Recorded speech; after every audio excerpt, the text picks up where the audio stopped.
Howdy, y'all. It's your old pal Tony. I had a little extra time and it's still not Christmas yet, so I figured let's throw together a little Christmas bonus.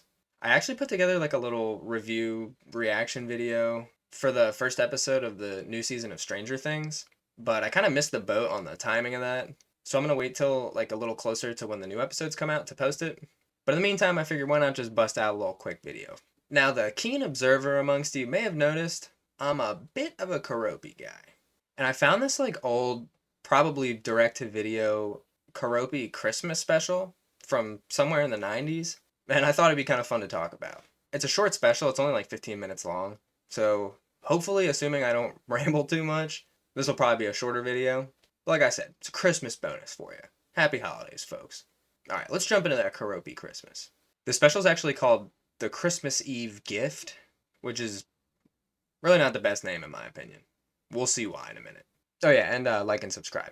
So it starts out with Keroppi and a bunch of other frogs in the frog house at Donut Pond, which I know because Keroppi says that later. Now, I'm a Keroppi guy, but I'm not really up on all the lore, so I'm not 100% sure who all these other frogs are. I guess they're like cousins, I think. So they're all talking about Christmas and Santa Claus and shit. One of the frogs says they're worried that Santa will get lost because apparently there's like a big storm coming on Christmas Eve. The dad frog, I guess, I mean, he's got a mustache. I think it's probably Croppy's dad. He says that won't happen. Santa doesn't get lost because he has the Christmas stars to guide him. I don't really know what a Christmas star is, but that sounds like Rudolph Erasure to me. He explains that they're like special stars that live above the North Pole and they help guide Santa on Christmas Eve. He says they look like magical fairies, and he's not wrong, I guess, but they kind of look more like weird space aliens to me. He says their stardust leaves a trail for Santa and his reindeer to follow all around the world. I guess this must make things pretty easy, because look at Santa, he's just chilling, dude. My man's on autopilot. So we see a couple of the Christmas star fairies up in the sky. They say they've been practicing lighting up for Christmas. Again, these things really look like aliens to me. I don't know about no fairy. There's like a little baby star creature there. And these star creatures apparently just like talk in normal human speech. So they tell the little baby star, whose name is Twinkle, that she's not ready to be a Christmas star yet because she can't glow on command. Twinkle's like, sure I can. But she can't. She tries and fails. The star aliens tell her she'll know when she's ready when she feels the spirit of Christmas in her heart all year round. But Twinkle's eager. She's like, I want to feel it now. So she looks down at a town, and she decides she's going to go over there to practice lighting up for Christmas. Unfortunately, just then, the storm we heard about earlier shows up, and immediately sucks Twinkle into this, like, insane cyclone in the sky. So the next morning, Keroppi wakes up, he looks out his bedroom window, and he sees a blanket of fresh snow out there. He sees something shining out there, twinkling, you might say. So he goes out to look. When he gets out there, he sees Twinkle just, like, shivering in the snow. He tries to help her, but she gets spooked and runs away from him. But she just like immediately gets buried in the snow. So Keroppi has to go and rescue her. He digs Twinkle out of the snow and she's not doing too hot. He's like holding her in his little hands. He says she's sick, which, yeah, I mean, she doesn't look great. But also, look how tiny this thing is. They always show Keroppi as like smaller than all the other Sanrio characters for some reason. And this thing just looks like minuscule in Keroppi's little tiny frog hands. So anyway, he takes her back to his treehouse to rest and recover. Twinkle wakes up, and I guess I'm not the only person that was surprised they talk, because all the frogs are like, this thing can talk? They introduce themselves, they feed her some soup. What a slurp! Twinkle tells the frogs that she's a Christmas star, and the frogs are like, damn, I kind of thought that story was just made up. She tells him she's not ready to glow on Christmas Eve yet, and Keroppi says she can just rest there and recover until she's ready to go back home.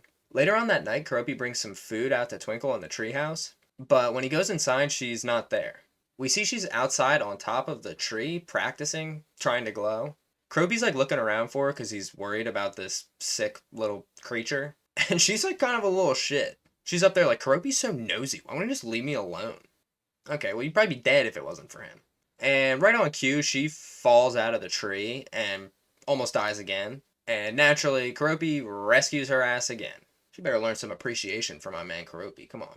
Keroppi, like, just shouts to the heavens that Twinkle's gonna make it back there someday. He's just, like, shaking his fist at the sky, yelling at, I guess, the space aliens. I don't know, he's a better man than I. After the second time I rescued Twinkle's ungrateful ass, I probably would have been like, you know what, you're on your own, dude. So the next day, Keroppi and the other frogs try to hatch a plan to help Twinkle glow. They decide to use a generator they have to power up the town Christmas tree so she can be around other lights for inspiration. I don't know. I'm not sure about the logic of that, but whatever, let's go with it. So they're at the town Christmas tree. This thing's pretty huge. They fire up the generator, they light up the tree. Keroppi takes Twinkle all the way to the top of this huge ass tree, which, as we just saw, maybe not a great call. Maybe let's stop climbing on top of really tall trees. So Keroppi tells him to fire up the generator. The tree lights up. Twinkle tries to glow.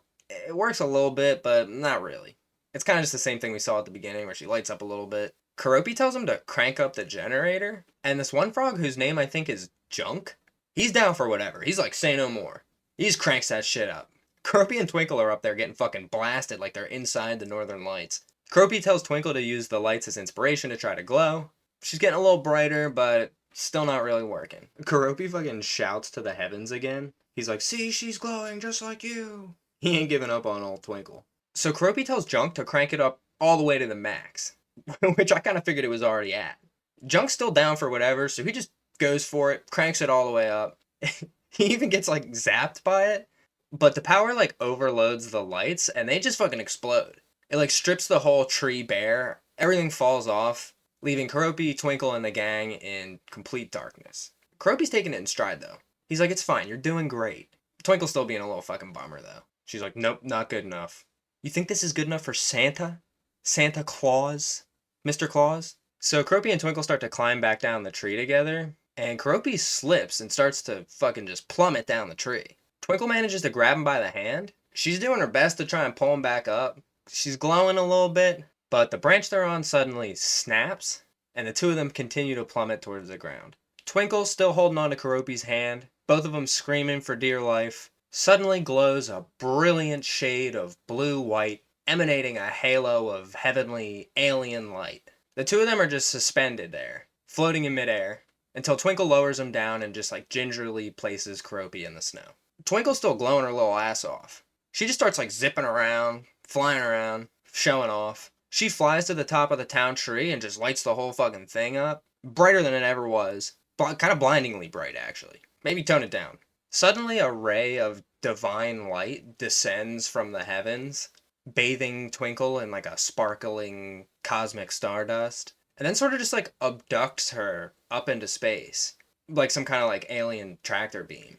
Twinkle's just like fully cracked at this point. She's just like zipping around the sky. She's just showing off, so she like flies across the night sky, scrawling out a message of Merry Christmas for the Frog Gang amidst the shimmering space dust. Twinkle says she'll always remember them and to watch for her on Christmas Eve. And that's it. Short and sweet. We had like 3 near-death experiences in the course of this 15-minute Christmas short, but we made it out. That's it for me. I hope you liked it. If you enjoyed it, please like, comment, all that. Like I said, I have a reaction video for the first episode of the new season of Stranger Things coming out, probably a couple days before Christmas, so you can look out for that. But other than that, we'll see you in the next one.